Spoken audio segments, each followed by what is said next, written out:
Hey everybody, welcome back to That's Your Cue. I'm designer Quinty's Hill, and thanks for tuning in.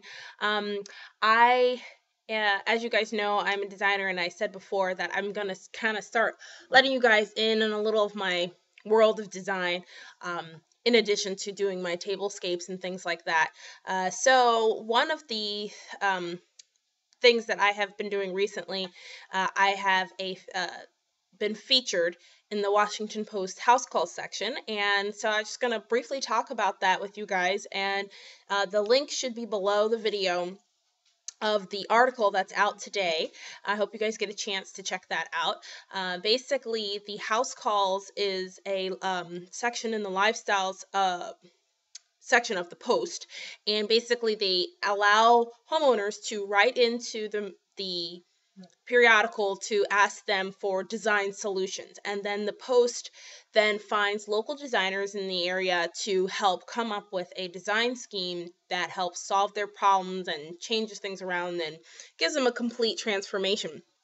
So I did one, and I'm going to show you a quick before picture. So this is the owner's guest bedroom. It's kind of typical in the way that it's laid out. I think most people's guest rooms look like this. But you can see the room is very narrow, and it kind of looks a little cluttered. Okay. Yeah, it's kind of tight. Basically, the homeowner has this guest room, and they say that their kids complain all the time when they come to visit that it's uncomfortable, it's not laid out correctly. They have grandkids and everything, and so they wanted to make this guest room very comfortable for everybody who comes in, and cozy and warm and inviting. Um, the Some of the issues that I saw right off the bat is that the room is very narrow, and so the layout just wasn't working right. They wanted to be able to have more function in the space, so I kind of rearranged the layout, and I'm going to show you really quick a picture of the floor plan that I came up with, and I'll kind of walk through some of those as well. Okay, so here's the floor plan. As you can see, you come in from the top left of the room. So the first change I made is that they had this small closet. There's one door on the closet, but in actuality, the interior part of the closet is about 6 feet wide. So what I decided to do was widen the opening and then tuck the bed back into the closet. That allowed for another 12 square feet of foot traffic. People get a little nervous about losing closet space, and that's understandable. So what I decided to do was add more storage space using furniture pieces. So the bed that I spec'd for them has under the bed storage, and it has 4 drawers, 2 on each side. The one side you probably won't be able to get access to it very often, but that would be like a great place to hide Christmas toys for the grandkids. They'll never find them there. And then I added a storage bench at the end of the bed, as now that I have more foot space, I can do that. This is a great area to put children's toys, winter sweaters, blankets, anything else that you need to store that came out of that closet originally. I also added a storage armoire piece at the far right corner of the room. It's a narrow little spot on the wall, so I used a bathroom cabinet tower from Restoration Hardware, and you can put a rod in the top half of it so you have extra hanging space. Then I added a seating area into that kind of little nook, flanking it with some window treatments and adding a table so that it's very comfortable to sit and read in there at night, and it also opens up the floor so that they can put that baby playpen in a little bit more of a walk around area.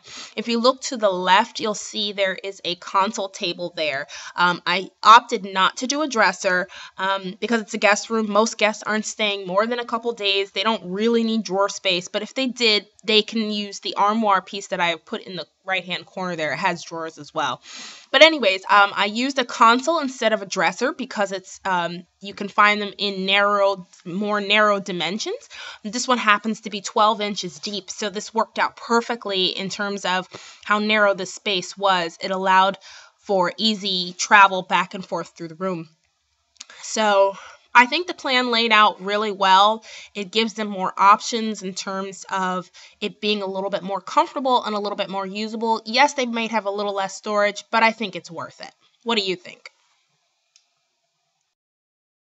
So that was the floor plan, and now I'm going to quickly show you a few of the products, and then the overall ta-da! So the inspiration for the color palette in the space came from that painting that you see on the left-hand side. Golds, reds, navies, creams, that's where we started. So this is kind of the overall look of the furniture selections and the colors that I picked. Again, I'm working with navies, reds, creams, golds, and some furniture browns. I think it all welds together pretty well. So I'm going to quickly go through and show you the individual pictures. Some of the pictures aren't so great, so sorry about that. First, this is the paint color. It's Benjamin Moore Squire Hill Buff. It works really, really well with lots of color palettes. These are the window treatments. It's kind of a bad picture, but I would like to do floor to ceiling flanking the windows. I think that the gold works really well in this space. In that seating area, I have this square table here, as well as some accessories. You can find these at Target. These pillow shams, they're also from Target in the Threshold collection.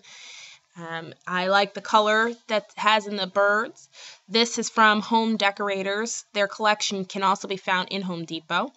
And this is Ralph Lauren, the pillow shams back there. And this is a Nate Berkus pillow. You can see how I keep repeating the navy. And then this is a grass cloth, and you can find that at Lowe's. The bedding, I should say. And then this is actually the headboard that I would like to use. Very simple, contemporary. And then this was the console that I talked about instead of the dresser. Adding these really cute lamps I got from Home Decorators. This mirror is also from, I believe, Home Decorators. Here's the storage bed and what I talked about, having the extra storage under the bed. Using these frames to add some photography of the grandkids. Some bolster pillows to put on top of the storage bench. Here's the storage bench. A little tough to see. Sorry about that. I added some interior lighting in the closet space. And then the chairs at the end of the room, these high back, wing back chairs are comfortable. And then there's the storage tower. You can take out the shelves and put a rod in there instead to hang clothes. Drum roll, please. Here is the finished product.